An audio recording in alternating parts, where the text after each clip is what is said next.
Om Shanti 9 April 2026 प्रातः मुरली बाबा कहते मीठे बच्चे तुम्हें माने वर्तमान सत्य पिता द्वारा सत्य ज्ञान शुणी आलोक को आसीछ।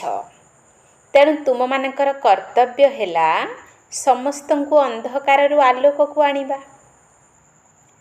तुम्हें माने वर्तमान सत्य पिता द्वारा सत्य ज्ञान शुणी आलोक को आसीछ। तेणु तुम मानकर कर्तव्य है समस्त को अंधकार आलोक को आनिबा।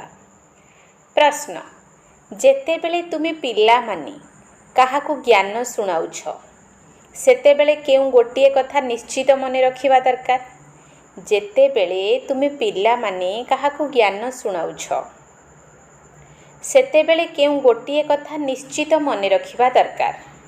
उत्तर मुखरे बारंबार बाबा बाबा शब्द कहूथाओ। एहा द्वारा निजर ज्ञान शुणाइबार अभिमान समाप्त होइजिबो। वर्षा मध्य मन रहिबो। बाबा कहिबा द्वारा सर्वव्यापीर ज्ञान प्रथमरु ही समाप्त होई जाइथाए। जदि केही कहे भगवान सर्वव्यापी अटंती तेबे कुह पिता पुनि समस्तंक भितरे किपरि रही पारिबे। गीत आज अंधेरे में हे इंसान। ओम शांति। पिला माने कौन कहिले आउ काहाकू डाकिले? हे ज्ञानर सागर अथवा हे ज्ञान सूर्य बाबा। भगवान को बाबा कहा जाए ना। जदि भगवान तुमर पिता हेले तेबे तुमे समस्ते तांकर संतान होई गलो। पिला माने कहउछंती आमे आसी अंधकार रे पड़ीछु, आपण आमको आलोक को नहीं जांतु। जेहेतु बाबा शब्द कही संबोधन करूछंती तेणु एथिरु प्रमाणित हेउछि जे समस्ते सही पिता को डाकुछंती। बाबा शब्द कहिबा द्वारा स्नेह आसी जाउछि, कारण पितांक ठारु संपत्ति निया जाए। केवल ईश्वर बा प्रभु कहिबा द्वारा पितांक संपत्तिर स्वाद आसुनाही। बाबा शब्द कहिले संपत्ति मने पड़ी जाउछि। तुमे माने डाकुछ बाबा आमे अंधकार रे अछु, आपण वर्तमान पुनर्बार आमर आत्मा रूपी दीप को जलांतु, कारण आत्मा मानकर दीप लिभि जाइछि। मनुष्य मरीगले 12 दिन पर्यंत दीप जलाई थांती। जणे केवल घीओ ढालिबा पई बसी रही थाए, जहा द्वारा दीप लिभि न थाए। बाबा बुझाउछंती तुमे भारतवासी आलोकरे अर्थात दिन रे थिलो, एबे राति रे अछो। 12 घंटा दिन 12 घंटा राति ताहा तो हद्र कथा, किंतु एहा तो बेहद्र दिन एवं बेहद्र राति, जहाको कुहा जाए ब्रह्मांकर दिन सत्ययुग त्रेता युग, ब्रह्मांकर रात्रि द्वापर युग कली युग। राति रे अंधकार होइथाए। तेणु मनुष्य माने एठी सेठी झुंटी पड़ती। भगवान को खोजिबा पाई चतुर्दिगरे चक्र लगाउ थांती, किंतु परमात्मा को पाई पारु नाहंती। परमात्मा को पाइबा पाई भक्ति करूछंती। द्वापर युगरु भक्ति आरंभ हेउछि एवं सेबेठारु रावण राज्य मध्य आरंभ हेउछि। दशहरा उपरे मध्य गोटे कहानी करि देइछंती। कहानी सर्वदा मनगढ़ा कथा ही होइथाए, जेपरी सिनेमा नाटक आदि तैयारी करिथांती। श्रीमद् भगवत गीता हेउछि प्रकृत शास्त्र।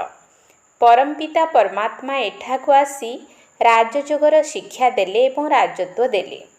पुणी भक्ति मार्गरे तार कहानी करि देइछंती। व्यासदेव गीता रचना कले अर्थात कहानी रचना कले। सत्य कथा तो तुमे माने बाबांक द्वारा एबे शुणुछ।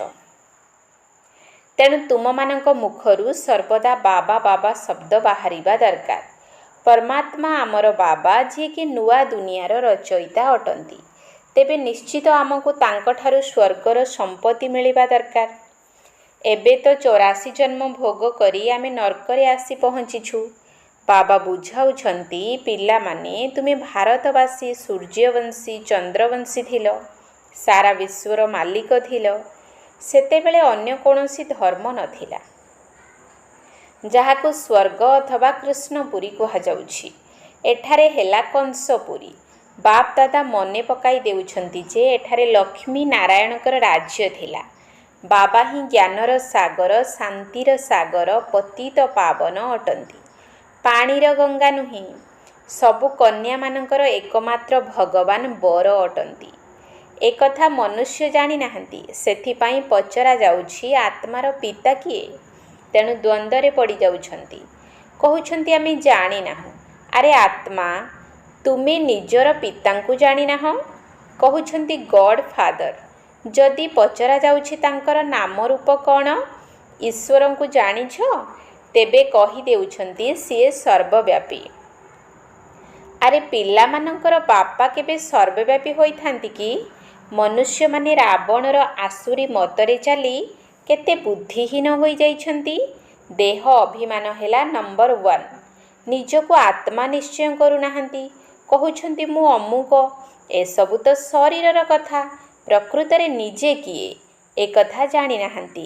ମୁଁ ଜଜ୍, ମୁଁ ଅମୁକ, ମୁଁ କହି ଚାଲିଛନ୍ତି। କିନ୍ତୁ ଏହା ତ ଭୁଲ। ମୁଁ ଏବଂ ମୋର ଦୁଇଟି ଶବ୍ଦ ଅଟେ। ଆତ୍ମା ଅବିନାଶୀ, ଶରୀର ବିନାଶୀ। ଶରୀରର ନାମ ଦିଆଯାଉଛି, ଆତ୍ମାର କୌଣସି ନାମ ରଖାଯାଏ ନାହିଁ। ବାବା କହୁଛନ୍ତି ମୋର ନାମ ଶିବ। ଶିବ ଜୟନ୍ତୀ ମଧ୍ୟ ପାଳନ କରୁଛନ୍ତି। ତେବେ ନିରାକାରଙ୍କର ଜୟନ୍ତୀ କିପରି ହୋଇପାରିବ? ସିଏ କାହା ଭିତରେ ଆସୁଛନ୍ତି ଏକଥା କାହାକୁ ଜଣା ନାହିଁ। ସବୁ ଆତ୍ମାମାନଙ୍କର ନାମ ଆତ୍ମା ହିଁ ଅଟେ। ପରମାତ୍ମାଙ୍କର ନାମ ହେଲା ଶିବ। ବାକି ସବୁ ହେଲେ ଶାଳଗ୍ରାମ। ଆତ୍ମାମାନେ ହେଲେ ସନ୍ତାନ। ଏକମାତ୍ର ଶିବ ହେଉଛନ୍ତି ସବୁ ଆତ୍ମାଙ୍କର ପିତା। ସିଏ ହେଉଛନ୍ତି ଅବିନାଶୀ ପିତା। ତାଙ୍କୁ ସମସ୍ତେ ଡାକୁଛନ୍ତି ଯେ ଆସ ଆମକୁ ପବିତ୍ର କର। ଆମେ ଦୁଃଖୀ ହୋଇଯାଇଛୁ। ଆତ୍ମା ଡାକୁଛି। ଦୁଃଖ ସମୟରେ ସବୁ ପିଲାମାନେ ତାଙ୍କୁ ମନେ ପକାଉଛନ୍ତି। କିନ୍ତୁ ଯେତେବେଳେ ସୁଖରେ ଥାଆନ୍ତି ସେତେବେଳେ କେହି ବି ମନେ ପକାନ୍ତି ନାହିଁ। ଏବେ ରାବଣ ତୁମମାନଙ୍କୁ ଦୁଃଖୀ କରିଦେଇଛି। ବାବା ବୁଝାଉଛନ୍ତି ଏହି ରାବଣ ତୁମର ପୁରୁଣା ଶତ୍ରୁ। ଏହିଭଳି ଡ୍ରାମାର ଖେଳ ତିଆରି ହୋଇଛି। ତେବେ ବର୍ତ୍ତମାନ ସମସ୍ତେ ଅନ୍ଧକାର ମଧ୍ୟରେ ଅଛନ୍ତି। ସେଥିପାଇଁ ଡାକୁଛନ୍ତି ହେ ଜ୍ଞାନ ସୂର୍ଯ୍ୟ ଆସ, ଆମକୁ ଆଲୋକକୁ ନେଇଯାଅ। ଭାରତ ସୁଖଧାମ ଥିଲା। ତେଣୁ କେହି ଡାକୁ ନଥିଲେ, କାରଣ ସେଠାରେ କୌଣସି ଅପ୍ରାପ୍ତ ବସ୍ତୁ ନଥିଲା। ଏଠାରେ ତ ଚିତ୍କାର କରୁଛନ୍ତି ହେ ଶାନ୍ତି ଦେବା। ବାବା ଆସି ବୁଝାଉଛନ୍ତି ଶାନ୍ତି ତ ତୁମର ସ୍ୱଧର୍ମ, ତୁମର ଗଳାର ହାର। ଆତ୍ମା ଶାନ୍ତି ଧାମର ନିବାସୀ। ଶାନ୍ତି ଧାମରୁ ପୁଣି ସୁଖଧାମକୁ ଯାଇଥାଏ। ସେଠାରେ ତ ସୁଖ ହିଁ ସୁଖ ରହିଛି। ତେଣୁ ତୁମକୁ ପାଟି କରି ଡାକିବାକୁ ପଡ଼ିନଥାଏ। ଦୁଃଖରେ ହିଁ ସମସ୍ତେ ଚିତ୍କାର କରିଥାନ୍ତି ଦୟାକର, ଦୁଃଖହର୍ତ୍ତା, ସୁଖକର୍ତ୍ତା ବାବା ଆସ। ଶିବ ବାବା, ମିଠା ବାବା, ପୁନର୍ବାର ଆସ। ତେବେ ବାବା ଆସୁଛନ୍ତି ନିଶ୍ଚିତ। ସେଥିପାଇଁ ତ ଶିବ ଜୟନ୍ତୀ ପାଳନ କରୁଛନ୍ତି। ଶ୍ରୀକୃଷ୍ଣ ହେଲେ ସ୍ୱର୍ଗର ରାଜକୁମାର। ତାଙ୍କର ମଧ୍ୟ ଜନ୍ମଦିନ ପାଳନ କରୁଛନ୍ତି। କିନ୍ତୁ ଶ୍ରୀକୃଷ୍ଣ କେବେ ଆସିଥିଲେ ଏକଥା କାହାକୁ ବି ଜଣା ନାହିଁ।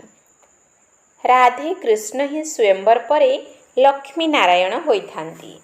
ଏହି କଥା କେହି ବି ଜାଣିନାହାନ୍ତି।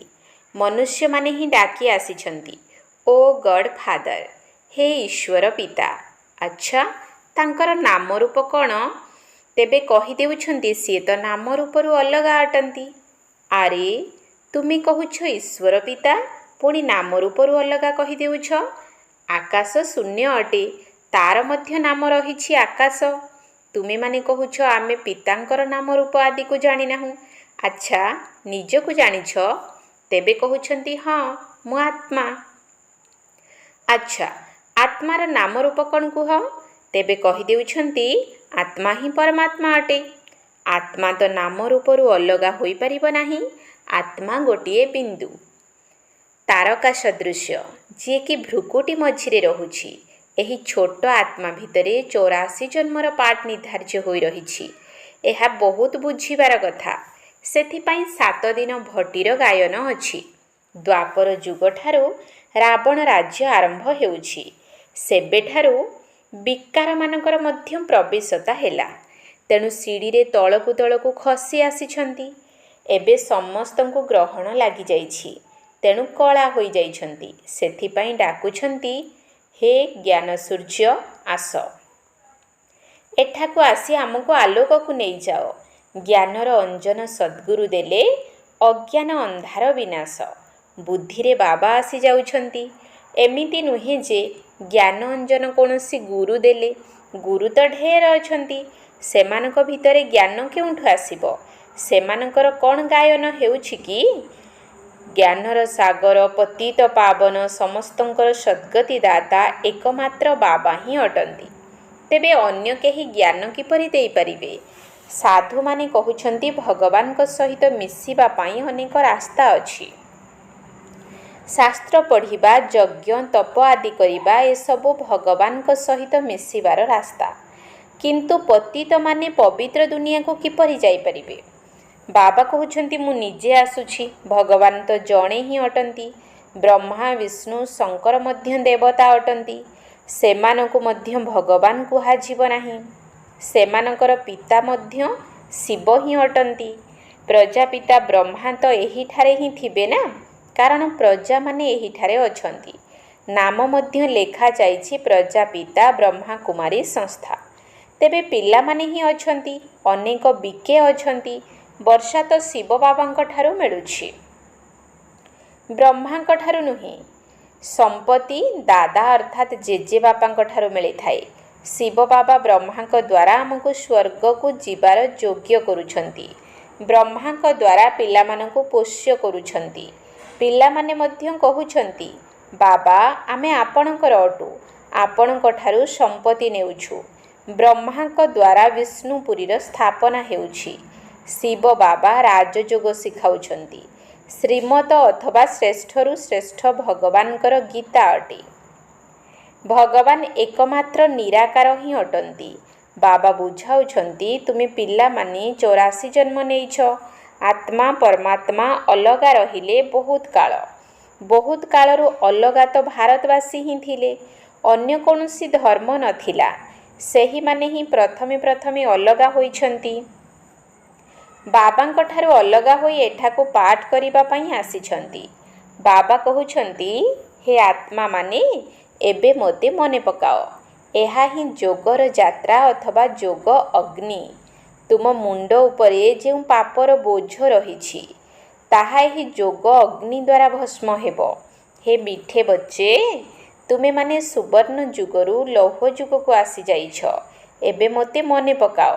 ଏହା ବୁଦ୍ଧିର କାମ ଅଟେ ନା। ଦେହ ସହିତ ଦେହର ସବୁ ସମ୍ବନ୍ଧକୁ ଭୁଲି କେବଳ ମୋତେ ମନେ ପକାଅ। ତୁମେ ଆତ୍ମା ଅଟ ନା, ଏହା ତୁମର ଶରୀର। ମୁଁ ଶବ୍ଦ ମଧ୍ୟ ଆତ୍ମା ହିଁ କହୁଛି। ତୁମକୁ ରାବଣ ପତିତ କରିଦେଇଛି। ଏହିଭଳି ଖେଳ ତିଆରି ହୋଇଛି। ପାବନ ଭାରତ ଏବଂ ପତିତ ଭାରତ। ଯେତେବେଳେ ପତିତ ହେଉଛନ୍ତି ସେତେବେଳେ ବାବାଙ୍କୁ ଡାକୁଛନ୍ତି। ସମସ୍ତେ କହୁଛନ୍ତି ଆମକୁ ରାମରାଜ୍ୟ ଦରକାର, କିନ୍ତୁ ଅର୍ଥ କିଛି ବି ବୁଝିନାହାନ୍ତି। ଜ୍ଞାନଦାତା ଜ୍ଞାନର ସାଗର ତ ଏକମାତ୍ର ବାବା ହିଁ ଅଟନ୍ତି। ବାବା ହିଁ ଆସି ଗୋଟିଏ ସେକେଣ୍ଡରେ ବର୍ଷା ଦେଉଛନ୍ତି। ଏବେ ତୁମେମାନେ ବାବାଙ୍କ ଠାରୁ ସୂର୍ଯ୍ୟବଂଶୀ ଚନ୍ଦ୍ରବଂଶୀ ବର୍ଷା ନେବା ପାଇଁ ତାଙ୍କର ସନ୍ତାନ ହୋଇଛ। ପୁଣି ସତ୍ୟଯୁଗ ତ୍ରେତା ଯୁଗରେ ତୁମେମାନେ ଅମର ହୋଇଯାଉଛ। ସେଠାରେ ଏପରି କେହି କହିବେ ନାହିଁ ଯେ ଅମୁକ ମରିଗଲା। ସତ୍ୟଯୁଗରେ ତ ଅକାଳ ମୃତ୍ୟୁ ହୁଏ ନାହିଁ। ତୁମେମାନେ କାଳ ଉପରେ ବିଜୟ ପ୍ରାପ୍ତ କରୁଛ। ସେଠାରେ ଦୁଃଖର ନାମ ମଧ୍ୟ ରହିବ ନାହିଁ। ତାକୁ ସୁଖଧାମ କୁହାଯାଉଛି। ବାବା କହୁଛନ୍ତି ମୁଁ ତ ତୁମକୁ ସ୍ୱର୍ଗର ରାଜତ୍ୱ ଦେଉଛି। ସେଠାରେ ତ ବହୁତ ବୈଭବ ଅଛି। ଭକ୍ତି ମାର୍ଗରେ କେତେ ମନ୍ଦିର ତିଆରି କରିଛନ୍ତି। ତେବେ ସେ ସମୟରେ ମଧ୍ୟ କେତେ ଧନ ଥିଲା। ଭାରତ କ'ଣ ଥିଲା? ବାକି ଆଉ ସବୁ ଆତ୍ମାମାନେ ନିରାକାରୀ ଦୁନିଆରେ ଥିଲେ। ପିଲାମାନେ ଜାଣିଗଲେଣି। ଉଚ୍ଚରୁ ଉଚ୍ଚ ବାବା ଏବେ ସ୍ୱର୍ଗର ସ୍ଥାପନା କରୁଛନ୍ତି।